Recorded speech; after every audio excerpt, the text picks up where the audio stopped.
Welcome, listeners, to today's episode of the Black Business Roundtable. I am your host, Doug Blacksher, broadcasting to you live from the city of Diversity, Oakland, California. For those that don't know, now you know. It is National Women's History Month, which is March 1st through March 31st. Take inventory of the women in your life that have been an inspiration in one way or another and reflect on their importance. So too, Dr. Ashley and all the women in our audience, happy Women's History Month. This past Tuesday was President Biden's State of the Union, and his words had some bipartisan support. And then there was a few points such as crisis in Ukraine, funding, not defunding police, fuel costs at the pump, prescription drug costs, the pandemic, jobs, and inflation. Senator Manchin, an often dissenting Democrat, sat with the Republican as he seems to be a dino, and that stands for Democrat in name only. Is this political juncture and half of the killer of the Biden Build Back Better plan? I just wanted to say to our guests, last week, Mr. Marcus Flowers, running for District 14 in Georgia to unseat Marjorie Taylor Greene. It was a pleasure to have Mr. Flowers on the show. He quit his job to take on a full-time commitment to campaign and win the seat in 2022. We finished February and Black History Month with a perfect guest in Marcus Flowers. Stay tuned for a scholarship alert later in the show. We also continue to ask for your social media support. Share the following hashtag: Stop School Bullying Crane County TX 2022. And TX is for Texas. And bring attention to the plight of this mom trying to help all students of color at this school, especially now that the NAACP and the feds are involved. Share Driving While Black, Michael Thrash, Taylor County TX. TX, that's Texas again. Texas seems to be having a lot of issues as it regards to race.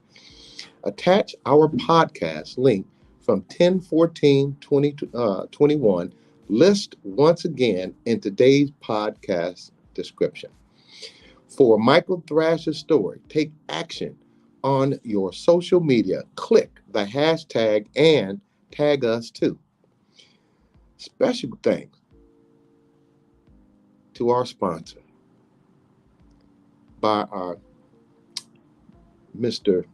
Chef Carter Lewis of Soul Slice Restaurants and Catering in Oakland, California. The website lists winter break, but please note they are open every Friday in March from 6 to 10 p.m. for for biscuits, sandwiches, and $5 beer. And Gospel Brunch, 12 to 3 p.m. on March 13th. RSVP required for both events.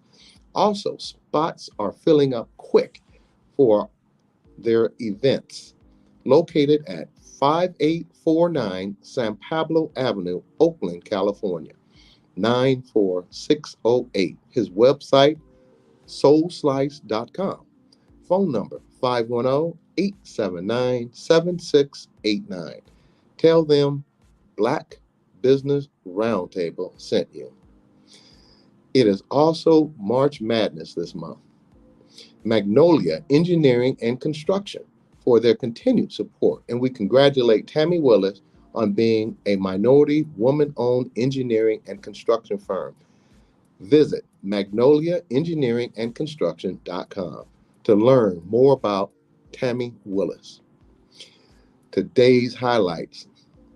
Tonight we will discuss what is cryptocurrency and Russia, Ukraine, and cryptocurrency, and finally, the future of Future and Finance, presented by Marin County Cooperation Team at Marin County Cooperation Team, hashtag Marin City, on March 19th, 2022 at 12 p.m. located at St. Andrew's Church. Reach out for an invite. In addition, we will discuss Russia, Ukraine, and cryptocurrency. Our guests today include our very own, our weekly check-in with Dr. Ashley Coleman, immediate past department chair, assistant professor of psychology at University of the West. Welcome, Dr. Ashley. She's running a little late today, but she will be in for our weekly therapy of mental health. Our next guest, Kamal R. Hubbard, Esquire, host of the podcast Black USA Crypto News on Fridays under the blackusa.news network of shows. Kamal Hubbard is a lawyer by training who is certified in fraud examination, crypto security, and decentralized finance. Visit Kamal Hubbard at www.kamalrhubbard.com or on Instagram at Kamal Hubbard, hashtag DeFi, hashtag blockchain, hashtag DeFi. Janani Ramachandran will return later this month. She is running for District 4 in Oakland, California. New website, Janani4, and that's FOR.com. And new Instagram at Janani4, and that's the numeral 4, Oakland.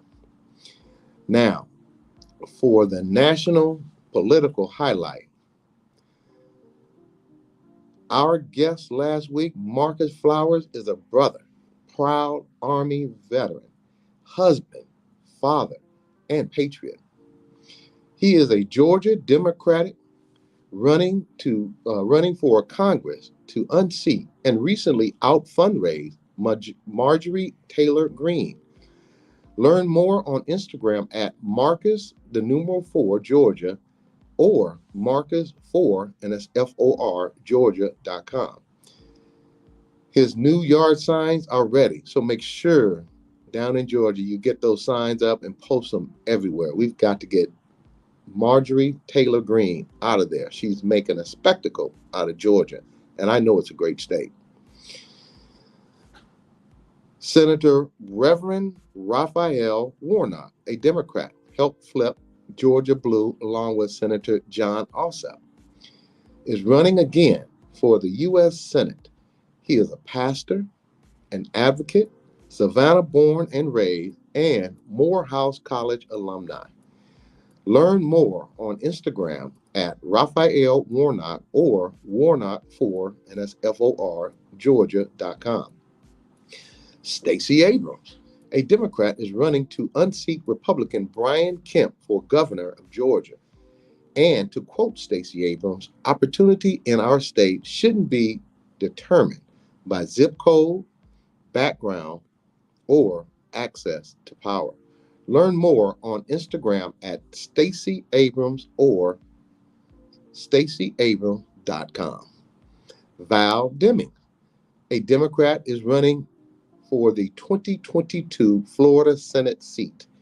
If you would like to stay updated on Team Demings, text the word JOIN to 77076. This former Orlando police chief is seeking to unseat, I like saying that, little Marco Rubio in Florida. Little Marco, put your little tennis shoes on, pack your little bags, and as Trump told you, scurry on up out of there. Val Deming for the 2022 Senate. Her tagline is never tire. Election date, November 8th, 2022. Learn more on Instagram at Val Demings or valdemings.com. Now, for the news of the day. On this day, March 3rd, 1819, Congress creates fund to civilize Native American people, courtesy of EJI, Equal Justice Initiative, or Instagram at eji.org. For more information and to read the full story of this day of our Black and Brown history, go on calendar.eji.org/racial injustice /MAR/03. Now, I'd like to take a little sidebar on this because I had an opportunity to watch a movie called Just Mercy with, I think it was Michael Jordan, and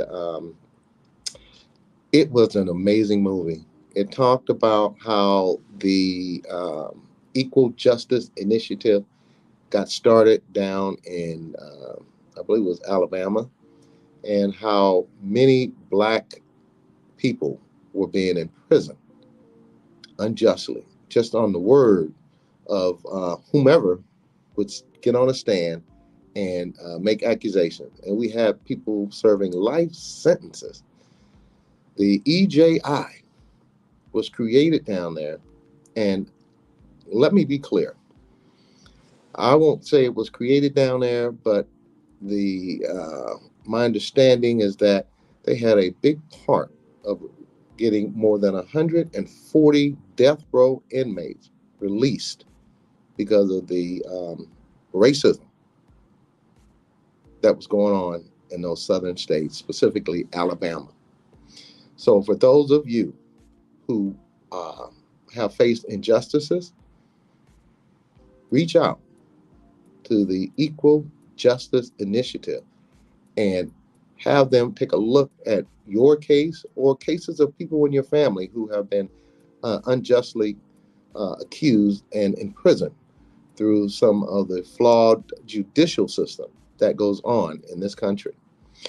We also have a bunch of civil rights lawyers out there who are very good at fighting for those of you who have been unjustly accused and incarcerated.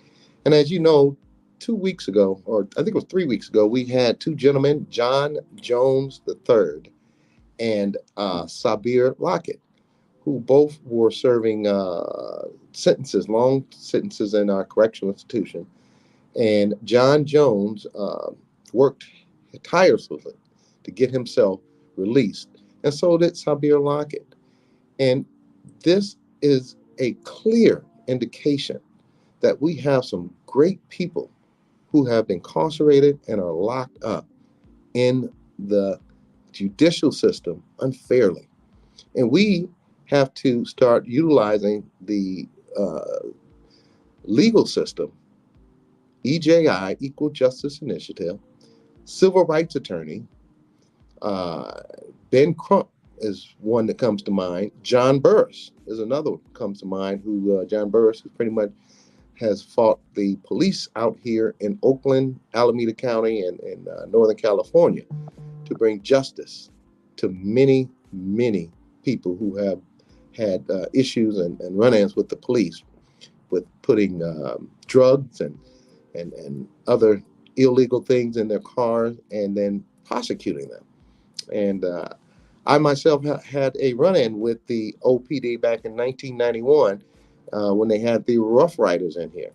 And let me be clear, they being and not all police are bad, so don't take what I'm saying to incriminate and accuse all policemen. But those who are bad, they need to be removed from the police forces, and they need to be ousted of the law enforcement and go into an area where they can't do harm on Black and brown brothers and sisters all across this nation.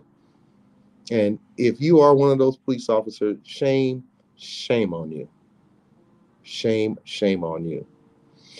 Also, our weekly check-in with our very own Dr. Ashley Coleman, and she's running a little late.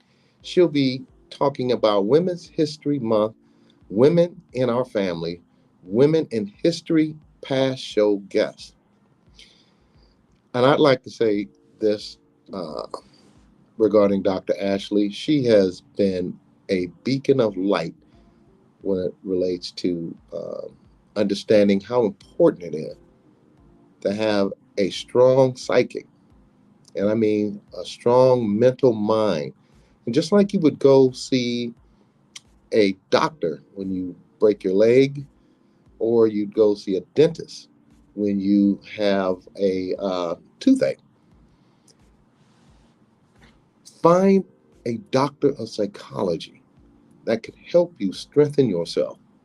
Because nowadays, it is a battle, whether you have lost family and friends with this pandemic, going to coronavirus, and being locked up for, and I mean locked up in the house, because over the last couple of years, we were pretty much locked up. And talk to someone who can give you different ways to address mental issues. We have also in the law enforcement that uh, they're creating divisions in big cities of people who can go out and address those many people who are suffering from mental issues. And it doesn't give the police the right to go out and shoot them. And I say them, if they are mentally ill and mentally sick, the cities have the responsibility to help police officers. I sit on the Community Policing Advisory Board for the City of Oakland, and Creighton Davis is the chair of this Community Police Advisory Board, and he has allowed us to be creative in creating um, what we would call pop-ups, and that is where we would go to neighborhoods all across the city, but specifically in the areas where crime is just run rampant, has plagued certain areas, brought the value of homes down, and caused great harm to many neighborhoods and communities. Now, the pop-ups, and we had one test run back in December, where we had Chief Armstrong, Chief of Police in Oakland, California, uh, come out. They being the police department, Oakland PD, catered the food and talked to the neighbors and talked to those who attended. And let me be clear, it was one of the most amazing events I have ever seen, to really have a concerned police chief come out here and talk to the community and identify issues that causes the neighborhood to be unsafe, having illegal activities going on in the neighborhood. Chief Armstrong demonstrated what a police chief should be and should be doing. At the end of the day, City of Oakland has had at least a half a dozen police chiefs in the last, I don't know, 4 or 5 years. Chief Armstrong was born and raised here in Oakland. And if some of you don't know, the City of Oakland has, in certain ways, and the media, I'm going to point out the media too, has tried to pit some of the more progressive leaders, whether it be city council, community advocates, etc., against the police chief, and the chief against the community and some of our political elected officials. We have a chance, we have an opportunity. It is our responsibility to strengthen our neighborhood, fight crime, and do whatever is needed to make the quality of life for our community better. A good example was that I attended the city council meeting on March 1st, I think it was, Tuesday. And the meeting started at 1:30. From 1:30 to 8:30, 9 o'clock that night, issues range from funding a billionaire playground in Oakland, California, the Howard Terminal, which would jeopardize the jobs of the ILWU Local 10, which is 74% African American. And let me be clear, audience, if it was 74% European white American, I don't think this would be an issue. I don't think that uh, uh, they would be trying to destroy these good paying jobs. We've had Trent Willis, previous past president of the ILWU Local 10, on this show.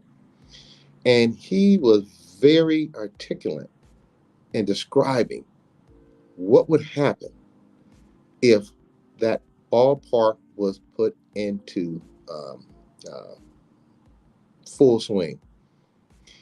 There is no way those multi-million-dollar condo owners would allow offloading those containers and unloading those containers at night, clanging and banging.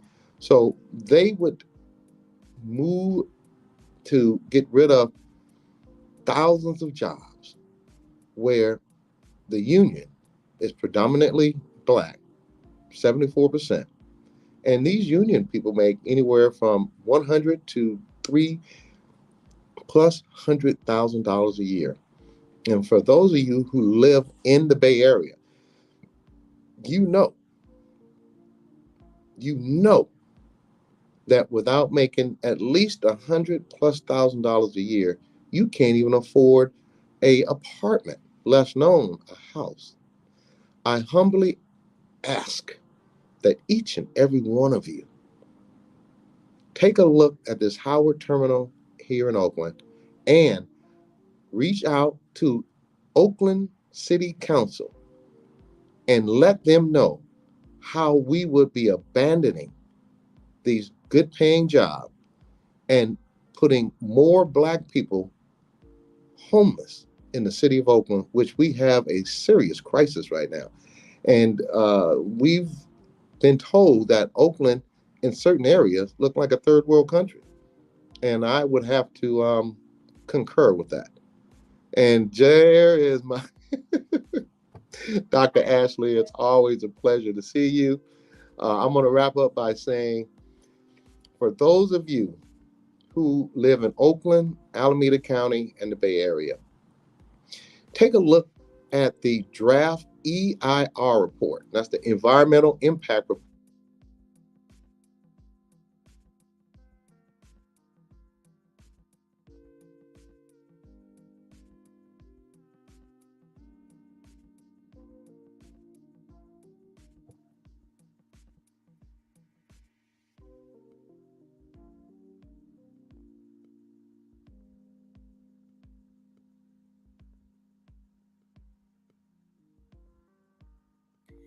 Okay, that's okay.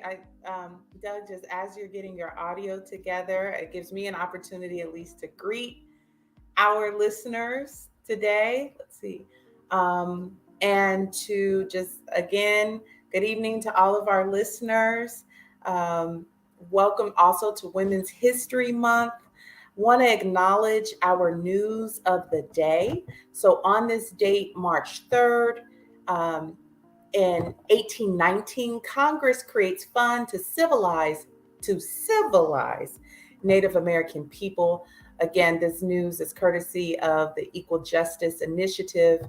So on March 3rd, 1819, the US Congress enacted the Civilization Fund Act, authorizing the president to, quote, in every case where he shall judge improvement in the habits and condition of such, this language says Indians, but Native Americans, practicable, to employ capable persons of good moral character to introduce to any tribe adjoining a frontier settlement the arts of civilization. The fund paid missionaries and church leaders to partner with the federal government to establish schools and North American territories to teach Native American territories to teach Native children to replace tribal practices with Christian practices.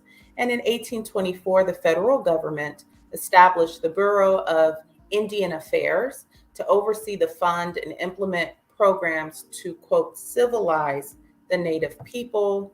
Um, In the following years, the U.S. systematically removed tribes from their homelands to land west of the Mississippi River, and the U.S. also turned to policies purportedly aimed at achieving, quote, the great work of regenerating the Indian race. And according to the Indian Commissioner, Luke Lee, it was indispensably necessary that they be placed in positions where they can be controlled and finally compelled by stern necessity until such time as their general improvement and good conduct may supersede the necessity of such restrictions. And over the ensuing decades, the U.S.'s orientation to Native peoples has changed from adversarial to paternalistic, focused on eliminating Native American culture. And so, again, I know we've talked a lot on BBRT about gentrification, but also forced migration has been a part of this history. And also, when we talk about assuming a posture of arrogance and knowing what's best for other people. So, that is our news of the day. Can you hear me now? Yes. All right, I'm back. Dr. Ashley, once again, thank you for joining us on our show. I can't say our, you're my doctor. I have to say our. So I briefly had an opportunity to talk about the pop-ups in Oakland with the police chief and also with the Howard Terminal. And I just want to finish that by saying we have homeless people here in Oakland, a lot of them. But some of let me just be clear. Our mayor goes to Washington, D.C. to meet with Vice President Kamala Harris to get hundreds of millions of dollars to fund a billionaire's playground, Disneyland. And we have people who are living in a third world, living like they're living in a third world country. And it's just disheartening. It's disheartening to see that. And I'm embarrassed being a 59-year resident of this city. And I'm in hopes that the mayor would put just as much effort into helping the African American sports and entertainment group with the Oakland Coliseum, so that Oakland, California, will be the first to have the first city in the nation to have a Black-owned NFL team and a WNBA team. And if you're listening, Mayor Libby Schaaf, I humbly hope that you will fight just as hard for the Black people trying to create economic growth and opportunity as you are for the Fisher family who owns the Oakland A's. Thank you. Dr. Ashley, can you please give us our weekly check-in with our very own Dr. Ashley Coleman, Doctor of Psychology. Dr. Ashley, please take it away. Thank you. Thank you, Doug. I'm so excited. Thank you again for those strong comments. And in light of everything that's going on in the Bay Area and Oakland, I was really excited to see the pictures from the Black Joy Parade. So as we're, exiting out of Black History Month, we know that's 12 months out of the year. But I'm really excited to announce, again, this is Women's History Month.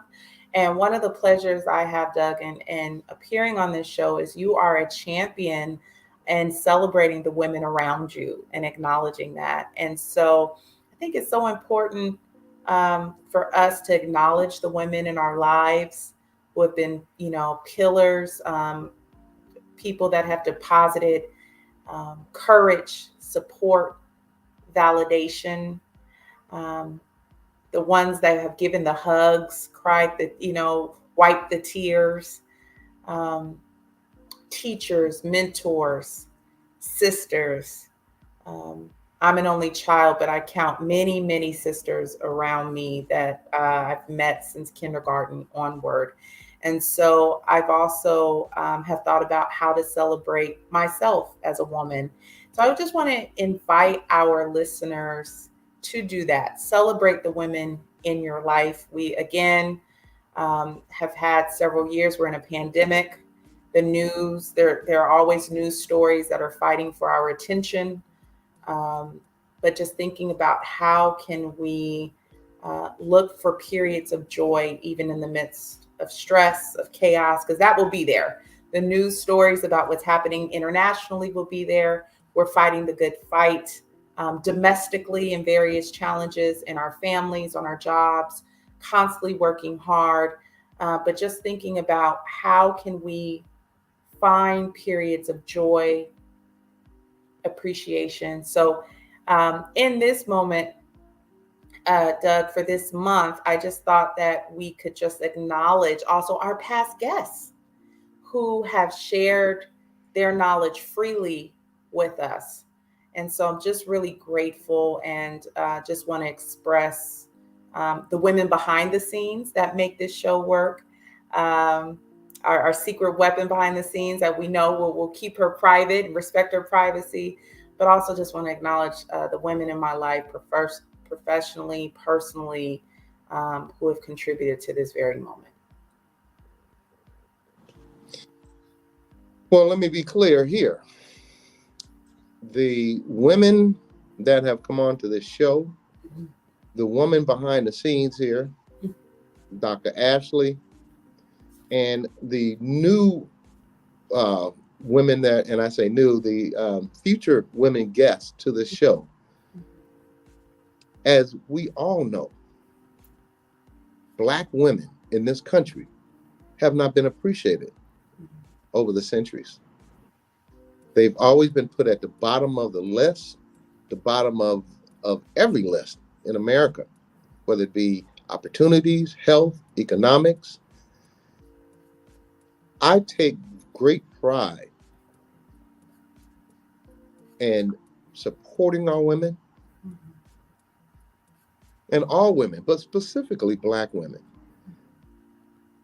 Most studies, if not all studies, have demonstrated that Black women in America have made a contribution, whether it be taking care of other people's kids and getting their body parts torn out so that they can breastfeed other people, kids, not having the opportunity to go to college and further academics, and just not being respected.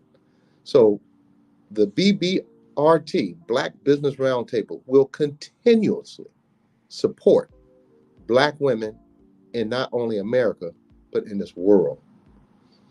So, Dr. Ashley, thank you for allowing me to elaborate on that. And thank you for being a beacon of light to many women who come on this show and who watch this show and look at you and say, you know what, Mom, I want to be like Dr. Ashley. She's so cool and so smooth. Dr. Ashley, please give us a sponsorship break. And I believe we will immediately get into our special guest, because cryptocurrency is something that I'm still studying and learning about. Thank you. I have all those questions, Doug. Just right before I transition for the sponsorship moment, I want to acknowledge Dr. Authreen Lucy Foster. She was the first Black student to enroll at the University of Alabama. And last week at the age of 92, she was actually honored with a building in her name. So years ago, she wanted to go there to obtain her master's in education, but she was faced with such oppression and discrimination that she had to be ushered into the university with her face down, and then was expelled 3 days into her training because for her safety. And they named the building in her honor, and then she actually transitioned and went home. So she held on long enough to see herself and see her namesake on the building. And again, they actually had to remove a name of a former leader of the Ku Klux Klan. And so I saw that story and was so empowered by her. So want to salute Dr. Foster as she transitioned, but what a pioneer. Okay, so as far as our sponsorship, we want to acknowledge Donnie Glover. Thank you so much for blackusa.news. Want to invite our listeners to tune into Chapin Friends on Mondays, Party Marty Let's Talk on Tuesdays, and other programming. So that's available on this channel. And congratulations to Tammy Willis, another powerhouse of Magnolia Engineering and Construction, for also being sworn in as the new president of the Women's Council of Associated Real Estate Property Brokers.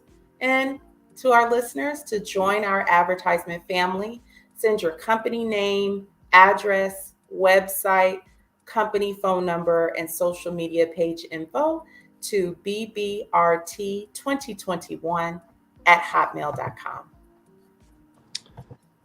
And please give Mr. Chef Carter his props. Oh, absolutely. Chef Carter, we miss you. Just thinking about all the wonderful food available at Soul Slice Restaurant and Catering in Oakland, California, located 5849 San Pablo Avenue, Oakland, California, 94608. Also available by telephone, area code 510-879-7689. The website is www.soulslice.com. So for the sample, get ready. Hot cauliflower with grilled broccoli on rice, hot links, beef or vegan, with collard greens and soul sauce on rice, Cajun shrimp with fried okra on rice, cornmeal fried chicken with grilled broccoli on rice. I don't know why I do this to myself every week. Oxtail stew on grits, hot soul wings with celery on grits. And again, for our new listeners, listen to their specialty take on pizza. So Soul Slice Pizza features soul food on a handmade, light, thin wheat flour crust. And try this one: cornmeal fried chicken, char collards, garlic, smashed potatoes, cheddar cheese, and barbecue sauce on a biscuit crust. Follow that with soul sweets, including apple crisp, peach cobbler pizza, sweet potato pie pizza, and cocoa rice pudding. And they also offer beer, wine, and spirits by Black-owned entrepreneurs. Again, visit soulslice.com for more information and to make your reservation. Ooh-wee, girl, oh my God. Just looking at it, I already know what it tastes like. So when I look and see that this list of food and being in that clean environment and just watching him get down, Yes. The man has definitely cornered the market where it came to Soul Slice. Okay, moving on, we have Kamal R. Hubbard, Esquire, my brother and fellow podcast host of Black USA Crypto News on Fridays under the blackusa.news network of shows. Dr. Ashley, please introduce him so we can get right in on some of that great knowledge he has as it relates to cryptocurrency and how not to get taken for a chump on the cryptocurrency. Thank you. Absolutely. Kamal Hubbard is a lawyer by training who is certified in fraud examination, cybersecurity, and decentralized finance. Kamal spent 2 years conducting individual research on Bitcoin and blockchain technology before entering a position in cryptocurrencies. He is a civil rights officer, the founder of the blockchain consulting company CageChain Media Group, co-founder of FanMix LLC, serves as an advisor to the Tau Network blockchain, and sits on the board of the North Hollywood-based Outmarket Cryptocurrency Exchange. Mr. Hubbard had the privilege of testifying before California's Senate Banking Committee on the basics of blockchain and Bitcoin. He also served as part of the Blockchain Advocacy Coalition in support of California bills AB 2658 and SB 838, which provided a definition of blockchain under California state law and allow businesses to transfer equity using distributed ledgers. Again, welcome to the show. Thank you for returning, Kamal. We're so happy to have you. Yeah, hey, thanks for having me back. Apologies last time. I don't control the network. I wish I had better control over the network, and I'm doing what I can to improve my network while also keeping it secure. So, thanks for bearing with me. I know we lost out. I mean, there's so much that I wanted to talk about. So if my connection gets bogged down, you got to tell me so I can stop what I'm doing and hopefully make sure the connection is better. Well, Kamal, my brother, podcast fellow show host, and the cryptocurrency guru. Last time you visited our show was November of 2021. So thank you for doing a follow-up podcast with us today. Can you please give our audience the simplest explanation of cryptocurrency in terms of that a novice could easily understand? Because I've been reading and just studying and having people ask me about it and asking, when are you coming back on the show? So lay it on us, Dr. Cryptocurrency. Well, first off, thanks again for having me. Like I said, after my appearance in November, there were some technical difficulties. So I appreciate you guys giving me a second opportunity to be on your show and address your audience. And so, there's a very difficult thing about this whole thing. It's very tech heavy, and it can be very complex. So I think people need to just appreciate that going into this, that you're not going to learn this stuff overnight. You got to be patient with yourself, pace yourself. But to understand how cryptocurrencies work, they operate using an underlying technology called blockchain technology. And you mentioned earlier distributed ledger technology. Those things are synonymous. Blockchain, distributed ledger, in certain ways. One way of thinking about this technology is, just like I said, a ledger, right? And ledgers are used in many different industries to track and trace information, essentially. And using that ledger context, one example that I like to use as a ledger is a library, right? A library keeps a ledger of the books that get checked in and checked out. Another example I like to use is a hotel, right? They check guests in and out of certain rooms, and you have to have a good ledger system so you know who's in room 302, and you don't give another guest the key to 302 and possibly catch somebody with in a compromising situation, right? So that's the reason to have ledgers, is to have this an accurate accounting system. And so the reason why in cryptocurrencies you want to have an accurate ledger system is to avoid what's called the double spend problem, right? So if I were to give Dr. Ashley 1 Bitcoin, it prevents me from turning around and giving that same Bitcoin over to Doug, right? We want to keep people honest, and we want to keep the system transparent as well.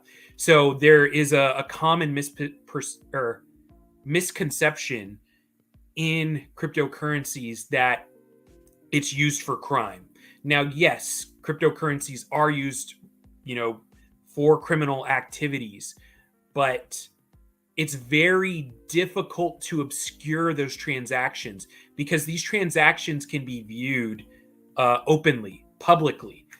We can look at transactions taking place on the Bitcoin blockchain as well as the Ethereum blockchain right now. And we can go back to the first transactions that were ever facilitated on those right now on our phones, right now on our computers, right now on any internet connected device. So hopefully that didn't get too technical, but that's the easiest way. And the other thing to also understand and appreciate is there's multiple currencies. There's not just one currency. There's multiple, and in fact, not just multiple, but really in excess of 10,000 at this time, possibly over 13,000 or close to 15,000.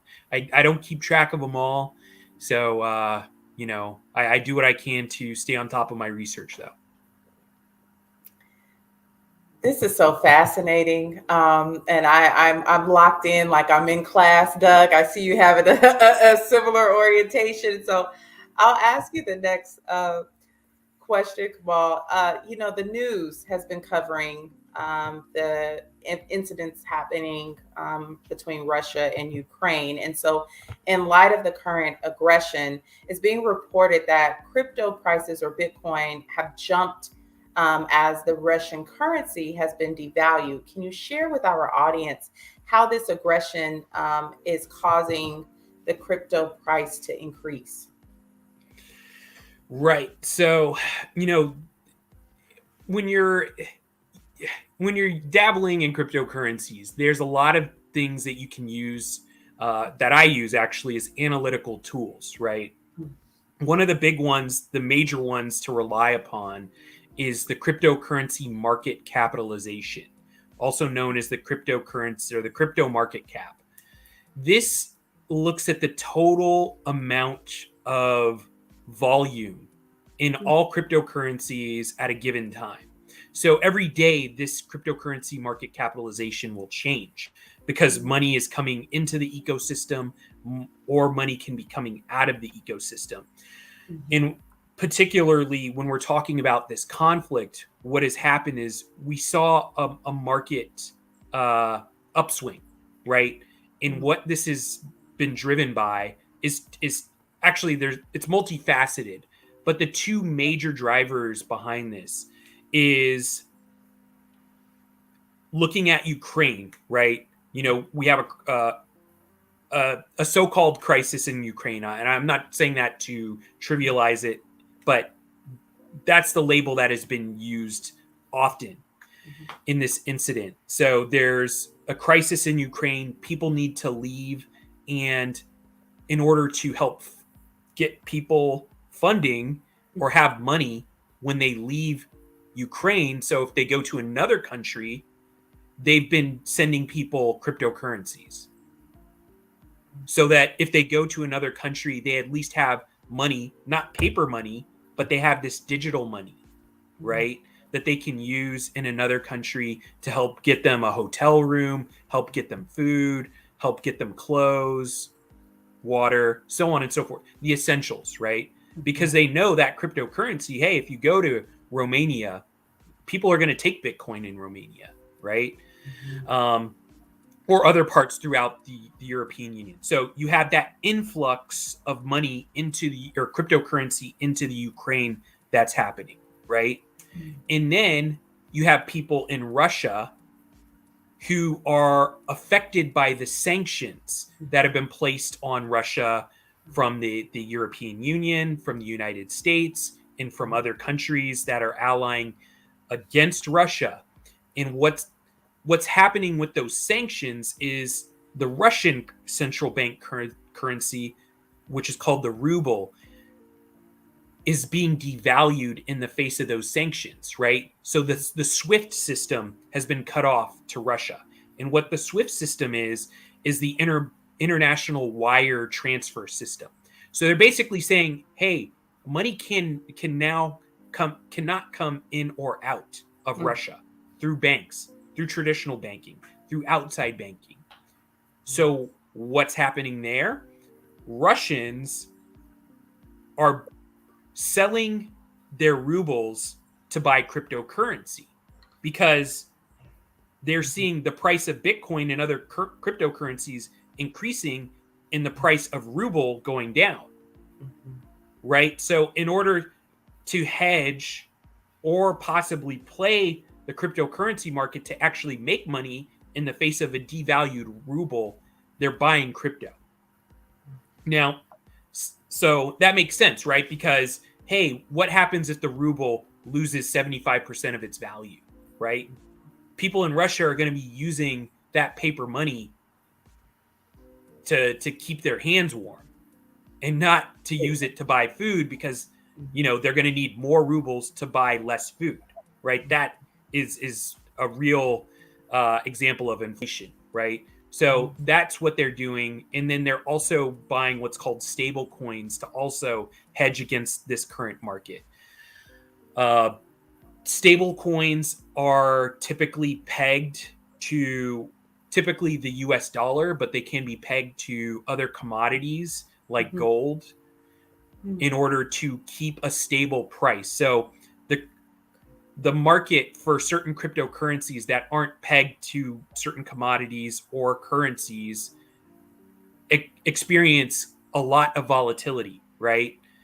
And so in order to hedge against that volatility, they will use this class of cryptocurrencies called stable coins that are, once again, stable in price to hedge against that market volatility in other cryptocurrencies like Bitcoin and Ethereum. And okay, so those are the two main drivers, right? But then there's other drivers in all this. So there's also people in Russia who are objectors to this conflict. I'll say conflict, crisis, conflict. I think conflict is a little bit more appropriate. So there's people in Russia who have family in the Ukraine who are sending cryptocurrencies to people in the Ukraine who are evacuating. So you have that as well. But regardless, there's been a rush over this last 2 weeks.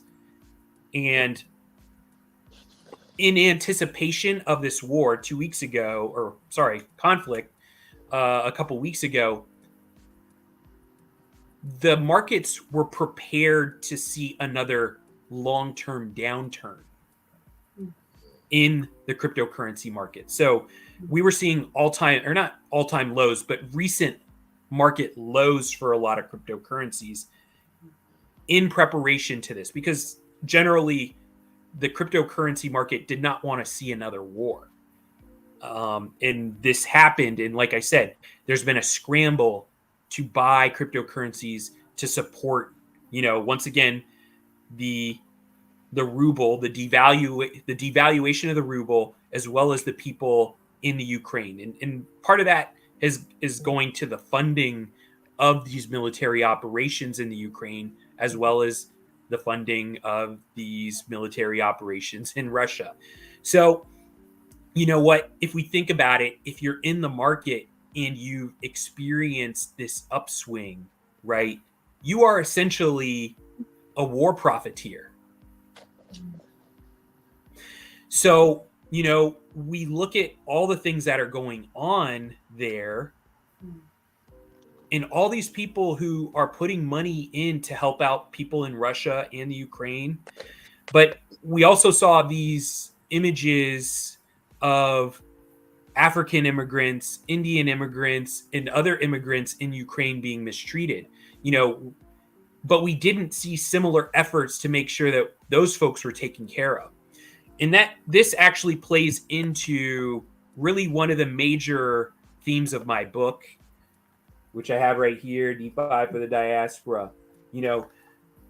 We could be using cryptocurrencies to create our own sustainable global Black economy, where when things like this happen, we can help those folks who need that help, who need that support. And this hopefully is an eye-opener for us to start looking into blockchain technology, becoming creators, innovators, as well as investors, in order to, once again, create our own economy, not so much to divest from the United States economy or any other, nation state, but so that we can operate at arm's length in business transactions with one another. And when we need help in a cross-border fashion, we can do it in a very quick, cheap, and easy manner. So these are the things, like, right, like, let's just say it wasn't Russia that got this SWIFT ban, and it was an African nation, and it's an African nation that's under siege by, another nation, right? And we want to help those people, and we can't just walk into a bank and say, hey, I have $500 that I want to send to someone else's bank account. Well, no, we're not going to let you do that. Or even if the SWIFT banking system was active, if a bank manager or a bank teller just doesn't want you sending money, and says, oh no, we're not going to allow that transaction, right? So this is our way of having these financial systems in place to support our own businesses, to support ourselves in the time of crisis. It doesn't need to just be for charitable purposes and support purposes. I mean, once again, it's for us to be able to do business in a sustainable manner. Mr. Hubbard, you and me gonna have to hang out a lot more because you make it sound so simple. And I've done some homework and just off script real quick. Can you tell our audience what's the best way of not getting taken advantage of? Because I'm constantly hearing people saying, somebody came to me with the purchases of Bitcoins and I lost thousands, if not tens of thousands of dollars. Briefly, can you, before we get into the next question, can you and I'm going to hit this up again because I've heard so many people talk about how bad it is because they've gotten taken advantage of, instead of talking to a guru like you to explain how they wouldn't have been taken advantage of if they had watched cryptocurrency on blackusa.news. Thank you, sir. Well, hey, thanks for the plug, Doug. But I have gone through various cycles in this industry. And when I first started out, I started out really as an evangelist, right? I wanted to tell everybody about this, the power of cryptocurrencies, and nobody listened to me, right?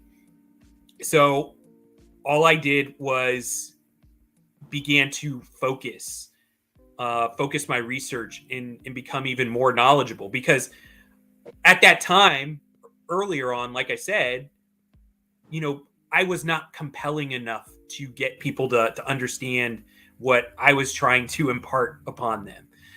And the more knowledge that I've gained, like I said, I'm trying to have a more compelling message that we need to become creators of this technology, not just consumers of this technology. Because what's happening is we're moving into Web 3.0.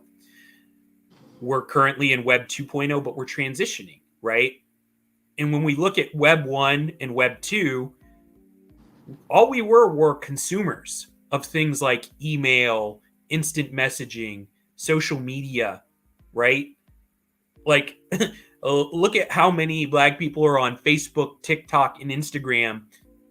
None of us created those platforms. None of us profit from those platforms. So we have an opportunity now at the onset of Web3 to become knowledgeable about these technologies, become early investors, and once again, become creators and innovators in this technology. I mean, yeah, I don't want to go too far down the rabbit hole, but once again, I do what I can. I have a free newsletter. It's free. Well, it's at cagechain.io. Okay. And some people sign up, and there are people who come to me and said, hey, you know what? I read your newsletter and I made money. You need to know. Can you say that again and emphasize, I read your newsletter and made money? Say that one more time. Yeah, I read your newsletter regularly and I made money. Now, I people have to do their own research, right? And that's the thing that I can't do for people. And I've been in the business or, not even in the business, just for friends, right? And I've given them calls on, hey, you should keep an eye on this project. You should keep an eye on this coin, this currency. And, the other thing about this is, if you're going to be an investor, you got to get ready for losses, right? And some projects have gone well, other projects not so well. And, when they don't go well, unfortunately, people feel burned, but it's part of the game, and if people don't have the proper mindset, that's another big part of it. So I very rarely give calls anymore. What I do now is I provide people research with my newsletter, and I let them check it out, and I allow them to do their own research, read between the lines, and if they see what I'm seeing, they'll make money. Now, the other thing that I do as well, I'm busy. I have a 9 to 5. I'm working on this newsletter. I'm working on a book tour and doing some speaking as well, which hopefully we get a chance to talk about. But, I'm also trying to get the message out about my book. I'm happy to sit down with people on a one-to-one or a group basis and talk about, how to do this in a hands-on fashion, which, I've had clients and, it's no obligation. If you need an hour, I'll talk to you for an hour, undivided attention.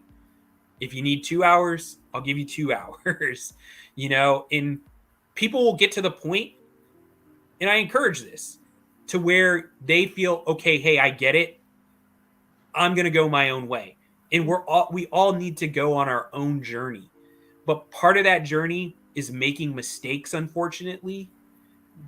And the best way is to learn from the mistakes of others, right? Learn from the mistakes that I've made, and if that means, hey, sitting down, paying a little bit for an hour, I'll tell you all the mistakes I've ever made in this business. And I'll tell you all the things to do to avoid my mistakes, pay the least amount of money in fees, and the projects that I'm in. I'm not going to sit here and tell you to get into projects that I'm not personally invested in. I could tell you projects that I might not be personally invested in, but I will be in the next couple weeks or months, that I feel are emerging. And, I'll just share one with the audience right now is play to earn gaming, blockchain gaming right now is going to be big. So NFTs were big in 2021. They'll continue to be big. DeFi was big in 2020. DeFi was going to continue to be big. But what we're starting to see now is, esports have been big for the last few years, but gaming on blockchain that is going to reward and pay people who play these games, that is going to be the next big thing this year in 2022. That's just my opinion. You guys got to do your own research. Don't buy into every single game out there, but try to find the right games with good teams and, games that you like too. And that's another thing. Get into the games that you like to play, or you understand how those games work and understand how they will be profitable. That makes sense. Those are the ones that you should pursue. I'll just stop there.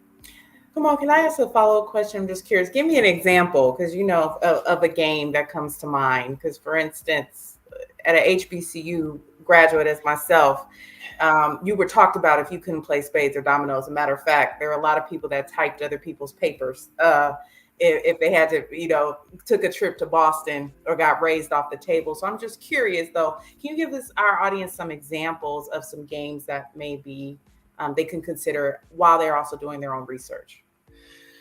Well, I don't know every single one out there, but there are, I guess, one that I'm keeping an eye on. And you guys, this is not financial advice. This is not legal advice. This is not tax advice. This is purely for informational purposes only. So there is a type of game out there. Are you familiar with Street Fighter? Street Fighter 2, Street Fighter 3. In fact, they're going to be releasing Street Fighter 6 this year in 2022. Sorry, I'm not a big gamer myself, but those are the type of games I grew up on. Those are the games I have fun playing. And there is one game called Fight Legends that is going to be released very soon here. And it has a lot of the people who worked on the teams for Street Fighter and for games similar to Street Fighter. So, this player versus player, beat 'em up fighting type of game. And now you can be part of this ecosystem that it also encompasses the metaverse as well. So, if you remember Street Fighter, you go in different places around the world to fight different people. Now they are creating a metaverse ecosystem where you can go different places and you can train and you can actually become a trainer. And if you become a trainer, people will pay you to train to get skills and all sorts of stuff. So this is a really, really cool concept that, like I said, I'm keeping an eye on. And that's about as much of a deep dive that I can go into right now. Like I said, I'm not trying to promote this project, but that is an example. No, thank you for elaborating. And yes, I was that player one waiting for my pizza in the arcade. So right. Yes. Yeah. So now instead of shoving quarters into a machine, you're using crypto to play. And then there's all sorts of other aspects, right? Like I said, there's the metaverse aspect. There's also like a wager and gambling aspect. I'm not telling people to wager or gamble because you don't have to, right? But let's just say you and I are playing against each other. Someone could say, well, we could wager against each other. I could say, hey, I'll put up the equivalent of $10 if I win. I get your $10, so you get my $10. You come out with 20. You walk away with 20, right? But then Doug could say, hey, I want a side bet on that. Put some money on, on Dr. Ashley to win because I know she's a more skilled fighter than Kamal is, right? He just mashes buttons. So, those are some of those aspects. But then you can just have the ecosystem token. Just invest in the ecosystem token. And as the ecosystem grows with more players, more locations, more trainers, more NFTs, the value of the ecosystem token goes up. So you really don't even need to know how to play the game. What's an NFT for the audience? So NFT is a non-fungible token. So if we look at markets, fungibility in markets is a term that you have a good that is marketable and tradable one-to-one, right? So I like to use the Apple market. If I have Granny Smith apples and you have Red Delicious apples and Dr. Ashley has Fuji's, we can all trade. I'll trade you 10 of my Granny Smith for 5 Red Delicious, and I'll trade another, 10 of my Granny Smith for 7 Fuji from Dr. Ashley, right? So there's many apples that are being traded in this market, right? But what happens if Donnie Glover comes along and he says, hey, I have 1 golden apple. That's not like any of the other apples that we have. And that apple is very rare. It's highly valuable. And it's not fungible. Nobody else has another golden apple in that market. So that's what a non-fungible token is. It's one-to-one, very rare. So there might be more than one. There might be a few, but it's tapping into a collectible, a digital collectible that is very rare once again. And non-fungible tokens, the NFT ecosystem has done wonders for artists. It's changed the artist economy, in fact. So I don't know if you heard a couple weeks back, Snoop Dogg is reviving the Death Row label and making it into an NFT music label.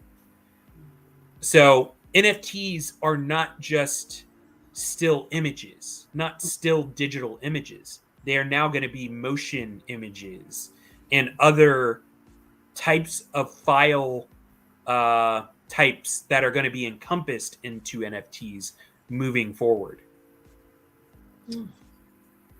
In addition, before we go on break, let me get one more question out for you, Mr. Hubbard.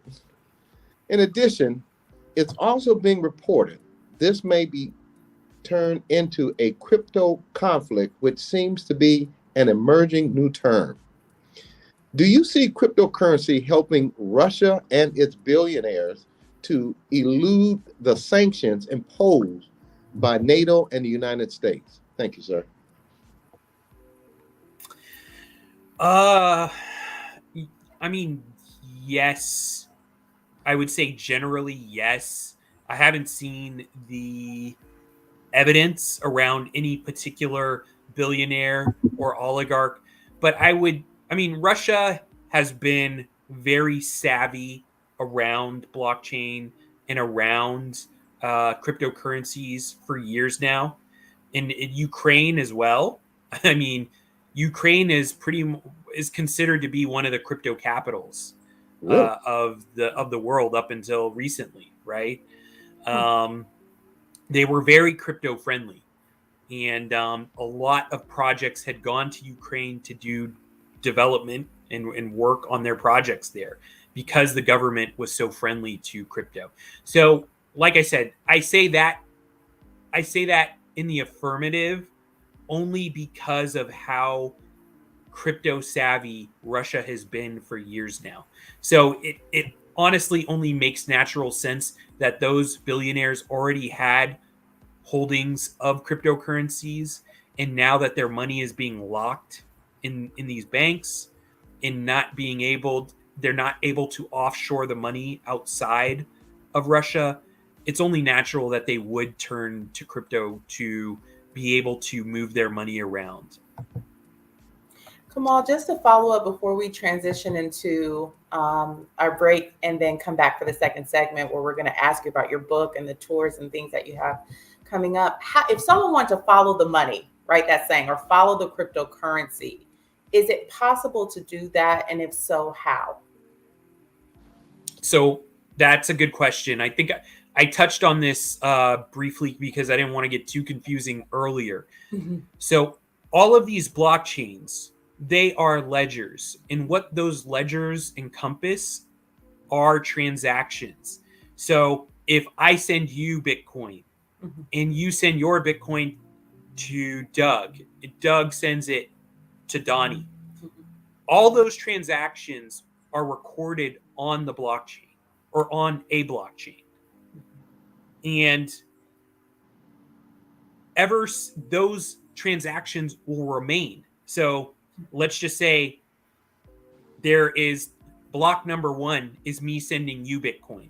Block number 2 is going to have that transaction of me sending you Bitcoin as well as you sending the Bitcoin to Doug. Block 3 will have the data of me sending you Bitcoin to Doug and then Doug sending it to Donnie, right? So every subsequent block is going to memorialize what happened in previous blocks. That's really clear, and it actually takes me back to the old school way of going to the library and seeing the stamps where you could see when you're checking out the book. So thank you and then who checked out the book at least before you, in a sense.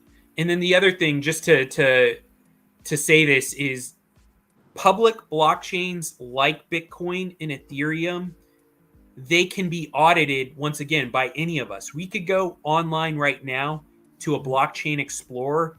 All that information is publicly available.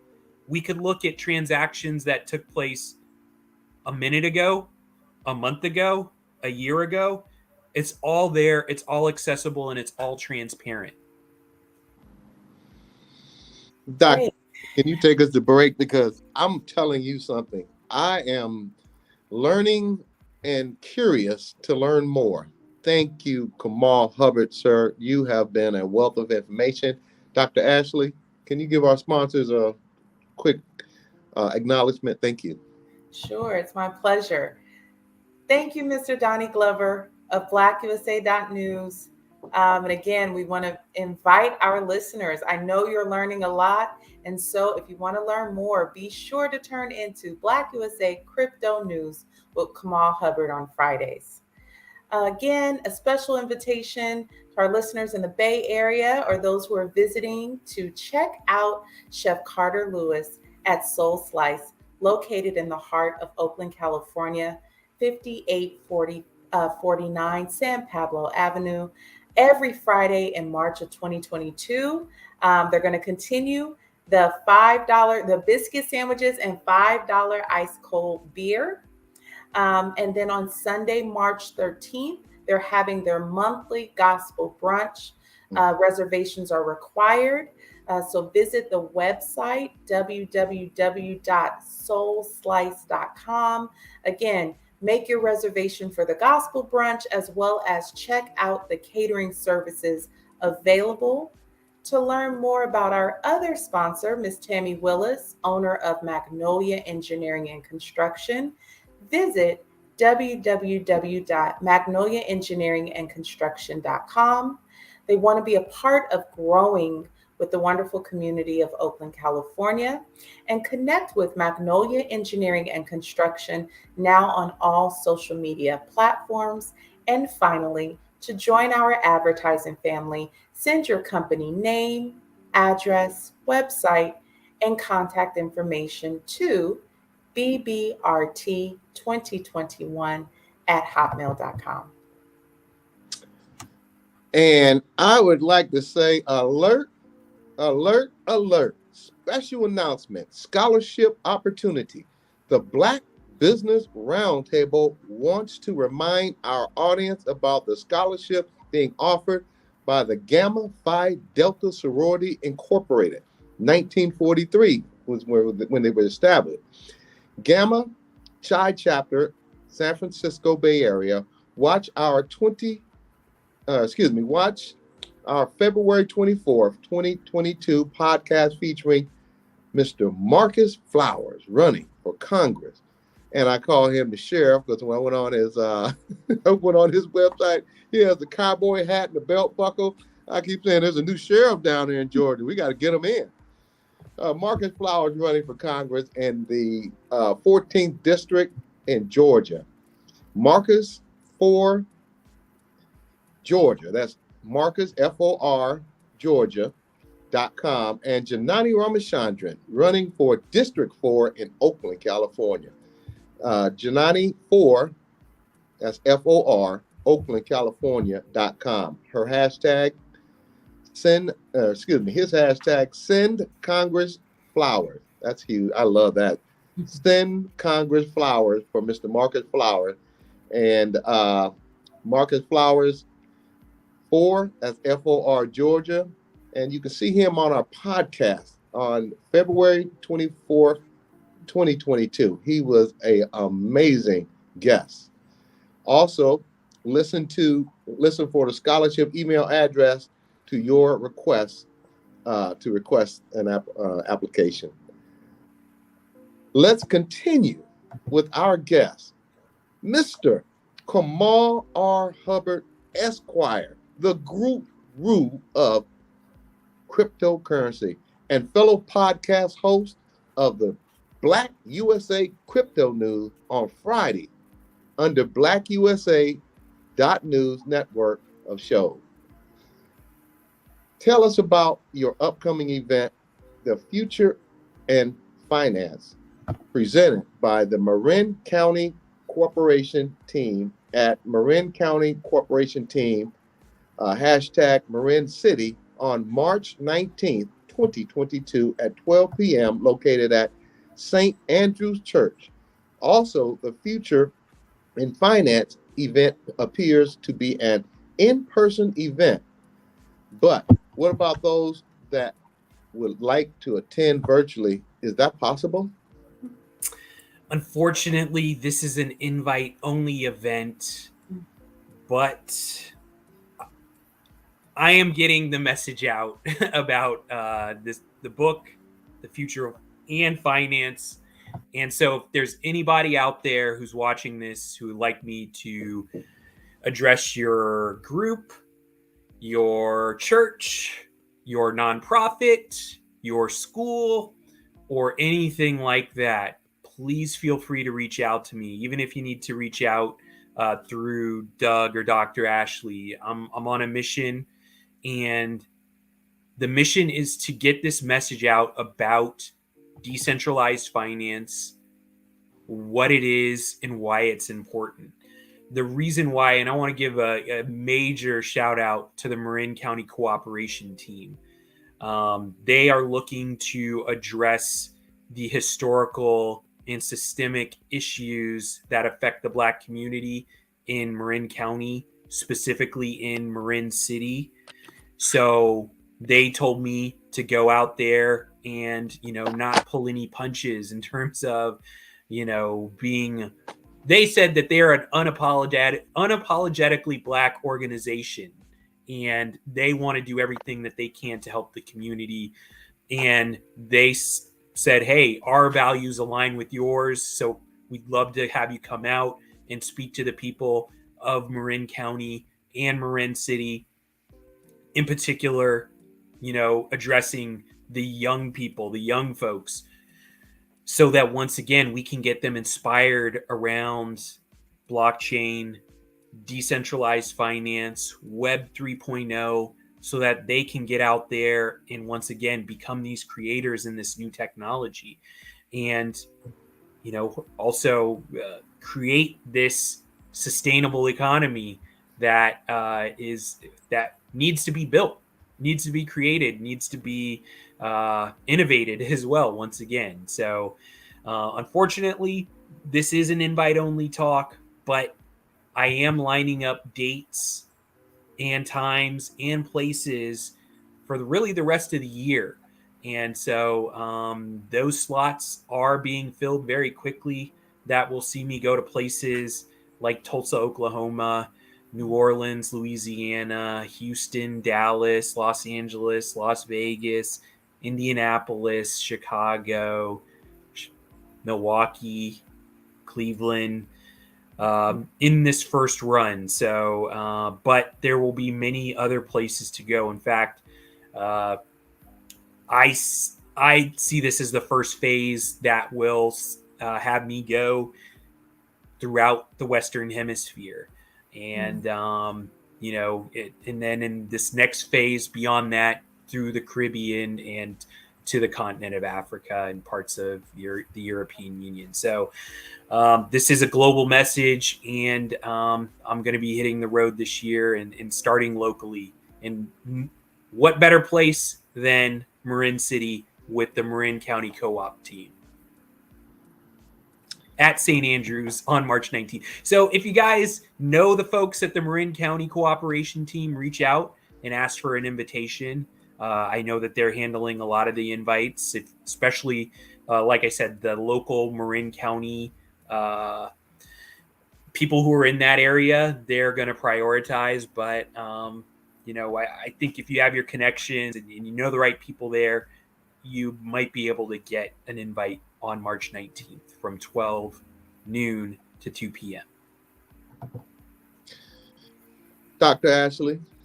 Yes, I actually have two questions. So one, and I've done some research, Kamal, and so I want to give you an opportunity to, as you've been planting seeds about your book and this book tour, it's very clear how you're taking up the mantle and really trying to appeal to the diaspora, the African diaspora. So just for a moment, and I've had previous experience in working with athletes in sports is really important to me. Former professional basketball player J.R. Smith, who's now returned to North Carolina A&T to complete his undergraduate education and now is also a D1 golf athlete, was recently on a podcast discussing the missed opportunities that he feels that African American athletes have actually not been as responsible and have been able to, or using their money in other ways instead of unifying and creating one's own digital financial footprint. In addition to that, we see other athletes, Odell Beckham, opting to take a part of their salaries in cryptocurrencies. And I'm just curious about how do you foresee cryptocurrency impacting athletics? Oh, it's going to be huge. And yes, you're going to start to see more athletes getting more of their salaries in crypto, and they're going to essentially become their own they're going to become their own venture capitalists, essentially, right? Like the whole proposition of decentralized finance, or one of the propositions, is that you become your own bank. And this kind of goes back to, the people who did get burned and got hurt. And I hate to see those stories, but it's all about you taking control over your finances. You are in doing that. Not only are you able to realize the rewards when the market's conditions are there for you, but you also take on the risks in the markets as well. And we're not just talking about market risk.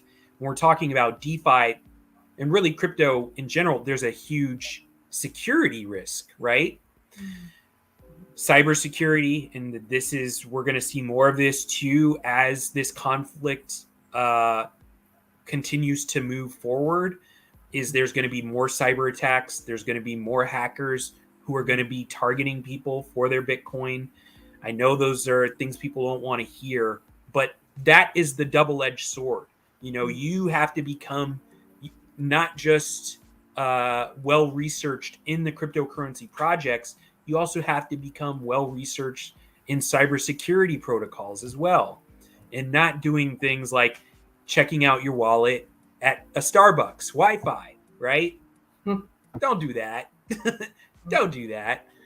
That's not a good idea for a number of reasons. But, those are some things you need to do. But once again, going back to the athlete example, if someone gets $10 million guaranteed money up front, right,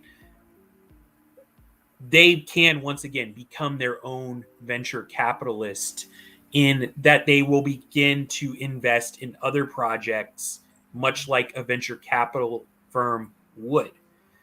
And if those players band together to invest together, they can then become their own private equity or own crypto hedge funds, right?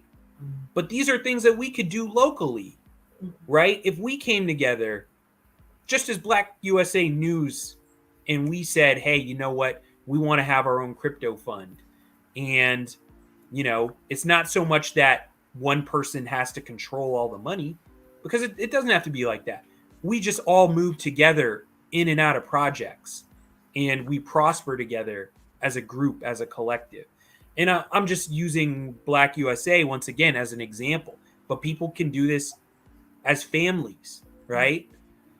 People can do this as communities, right? As other crypto enthusiasts, we could all come together and, hey, 1 week I can do the research on the projects I like, and we all invest in this project, a little bit, and diversify across projects and across platforms, and begin to diversify and begin to realize profits. And then next week, Dr. Ashley, it's your turn to give us a project that you like, and we can choose yay or nay if we're going to invest or not. And then, once again, when we start to do that, and then not just that, but then we start to do business with one another too. So, I can go into Soul Slice, and we can create our own currency, right? And Soul Slice accepts it and says, hey, you know what? You guys are going to get 20% off your meal because you're using this local Black currency that is being used and circulated among Black businesses locally and or internationally.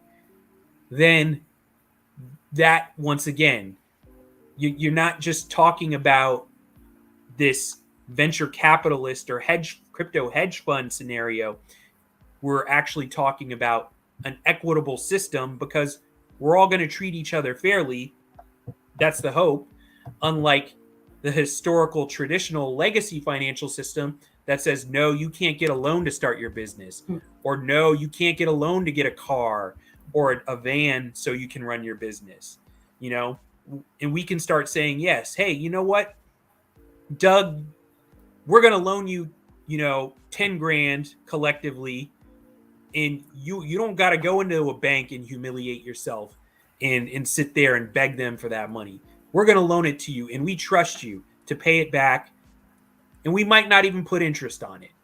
We may choose not to, right?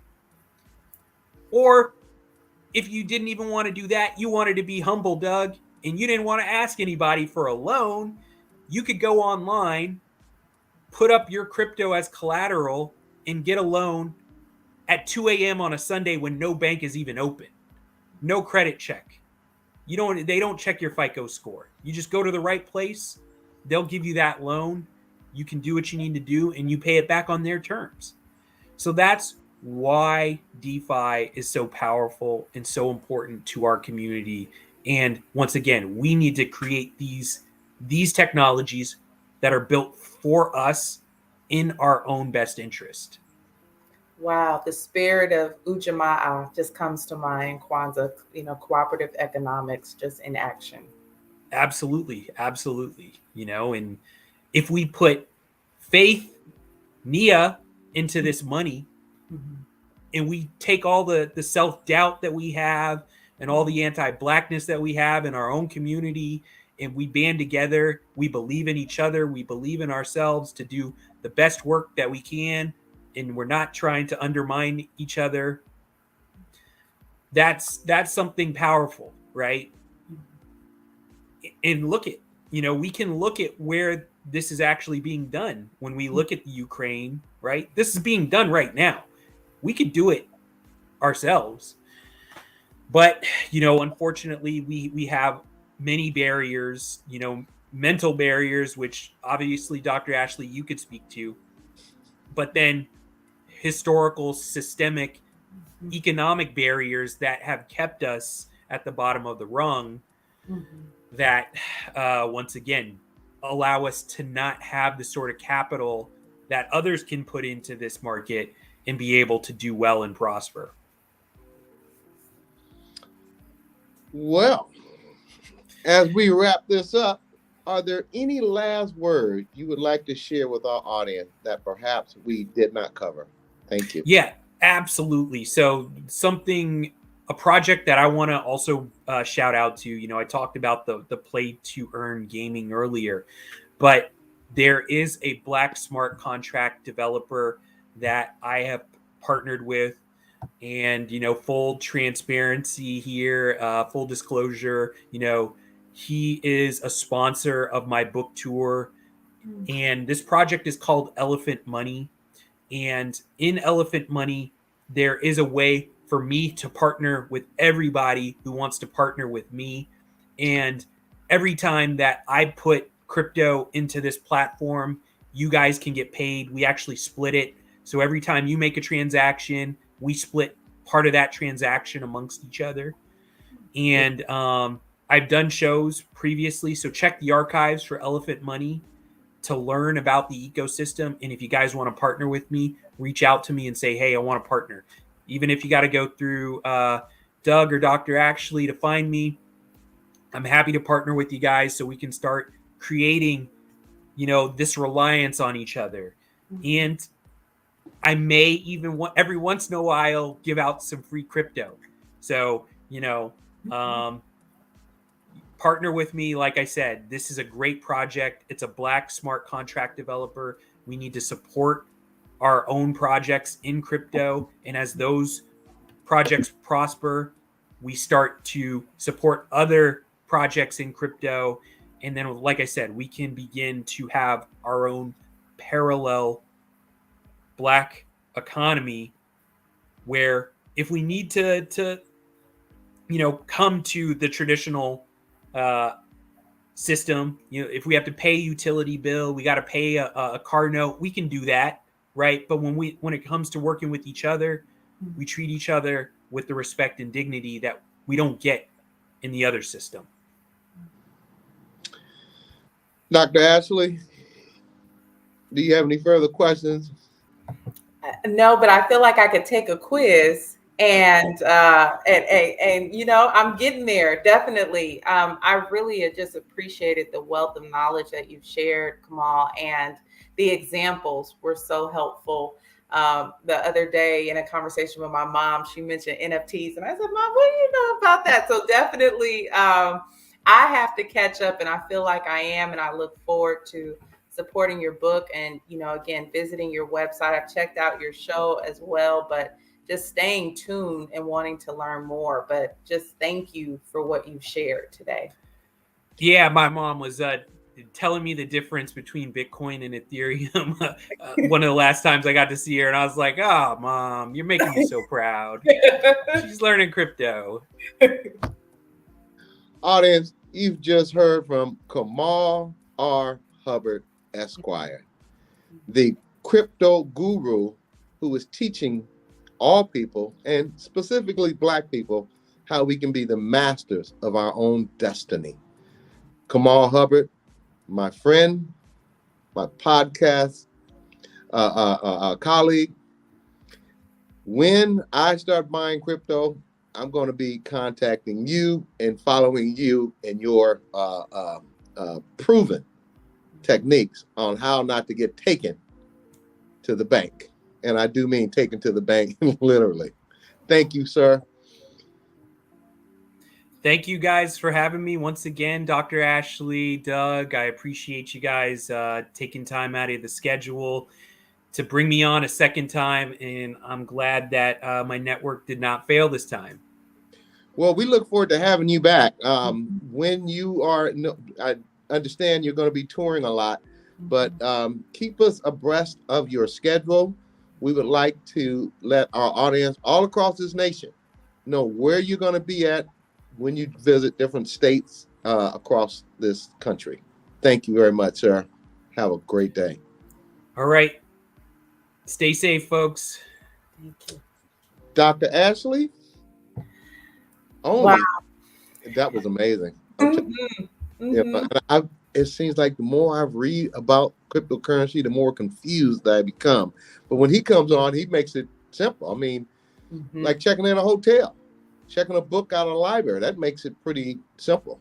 Yes, I know. I would definitely appreciated those examples. And, the more we learn, the more questions are going to emerge. And so I look forward to seeing where his tour goes. It sounds like he's coming down to Los Angeles. So I want to keep abreast of that and then be ready when we can see if we can get him back in the future and ask some more questions. But what a wealth of knowledge. So it sounds like that we have an opportunity to continue the discussion and highlights. We've had a powerful man on the show, a powerful show last week, but just some fun facts about National Women's History Month that I just want to share and highlight. So again, Women's History Day was first observed in 1909. Okay. However, and then that actually then became the first celebration of Women's History Week in 1978. So a big transition there. And then the first observation of Women's History Month was in 1987. Okay. But here's some things here. So also in 1987, Aretha Franklin was inducted into the Rock and Roll Hall of Fame. Credit cards. So this is all the girl dads out there. Doug, I know you're a girl dad. So credit cards were not available to women on their own accord until the year 1974. Wow. I know.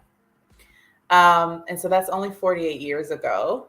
And I can't imagine, completely inconceivable at this point. And also, just another fact, just going down women's history, we know that Rosa Parks is celebrated for not giving up her seat on the bus. However, and I think we've acknowledged this in one of our the Equal Justice Initiative on this news in the day, but we want to acknowledge Claudette Calvin, who actually refused to give up her seat 9 months earlier than Ms. Parks, but Ms. Parks was also selected to be the face of the movement for various reasons. So we know that sometimes courage and bravery happens in multiple steps. And in psychology, we say it's not just the first person, the bystander effect, that does something. It's the second person to back up the first person, where we can see momentum in movement. And again, as I acknowledged, I'll try to bring more powerhouses to just celebrate women. And I really appreciate, again, your comments, Doug, about Black women. And I know we've talked about Black women mental health, therapy for Black girls.com. But one of the things I want to bring up too is that for Black women in particular, not only have we been exploited in many ways, but there's been this pressure to be strong and to see what strength means. And so any opportunities that you have this month to just check in with the Black women around you, to allow them to be vulnerable, right? Many times as Black people in general, we don't have the option not to be strong. But when have we ever just asked someone, really, how are you doing? And then really giving them the eye contact, even if that's virtually, to really say, no, how are you doing? And so if there's a Black woman you care about, ask her how she's doing. Check in with your strong friends, check in with your sister friends. And if you feel that there's a Black woman in your orbit that needs support, just having a conversation to see if they're open to therapy, and that they're Black women that are waiting and willing to help fellow sisters. And I didn't get to acknowledge this, and I will too. The theme for this Women's History Month is women providing healing, promoting hope. Dr. Ashley, it's critical that all Americans appreciate and understand all the hard work that Black women have done for this country to make it great. And I will continue, just as I do with the mental therapy, to support our Black women who are doing amazing things in this country. And I say it every show, but I'm going to continue to say it every show. It's the Black Business Roundtable with Doug Blacksher and Dr. Ashley Coleman. Our people need to see our people giving it like it really is, talking about it like it really is, talking about those hard subjects, interviewing those candidate elected officials or trying to get elected, and having them know that we are going to give the best news for BlackUSA.news. Thank you, Dr. Ashley, for everything you bring to this show. Thank you. And it looks like we're going to be wrapping it up a little bit early tonight. So thank you to our weekly special guest, Dr. Ashley Coleman, Doctor of Psychology. We are glad to have Janani Ramachandran, Esquire, our grassroots fighter of human rights and candidate running for Oakland City Council District 4. See more of Janani Ramachandran via her website at Janani4, and that's FOR, Oakland.com, or on Instagram at Janani4 Oakland. Thank you again to Kamal R. Hubbard, Esquire. Is that brother deep or what? I mean, we are blessed to have him on the podcast and on the network. Host of the podcast Black USA Crypto News on Fridays under the BlackUSA.news network of shows. Visit KamalRHubbard.com or on Instagram at Kamal R. Hubbard. Thank you all for your appearance on the show today, and we hope that you will come back and continue to educate our growing audience in the future. A special shout out to our man, my man, Donnie Glover of the BlackUSA.news and current sponsor, so Slice Restaurant and Catering with Chef Carter Lewis and Magnolia Engineering and Construction. To join our Black Business Roundtable advertising family or to be a possible guest on our show, reach us via our email, bbrt2021@hotmail.com. Include your company name, address, website, company phone number, and social media page info to our email .com.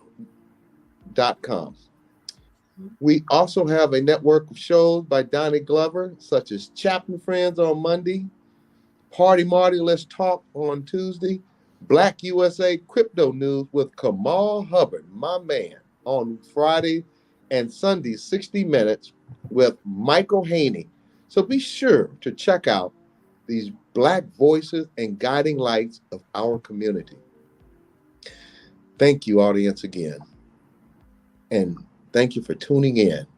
And remember, together, we can listen, we can learn, and we can share, because I know you care.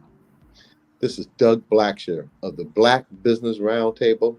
God bless, good night, and thank you. We'll see you next week.